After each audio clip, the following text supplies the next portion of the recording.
Hoy, kung nagpunta ka rito para alipustay na naman ako, mabuti pa umalis ka na. Bumalik ka na rin sa palasyo ninyo at hinihintay ka na ng mahal na hari, ng mga duke mo at ng mga prinsipe mong tarantado minuto. Alam mo, Ben, ikaw ang tao ang hirap ng kausap, ang hirap ang pakiusapan!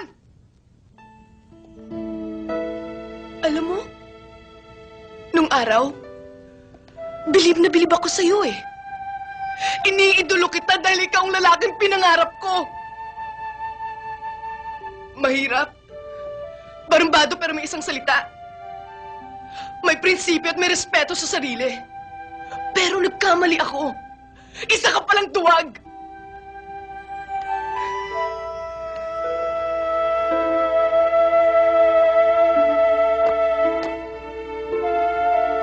Anyway, thanks for everything.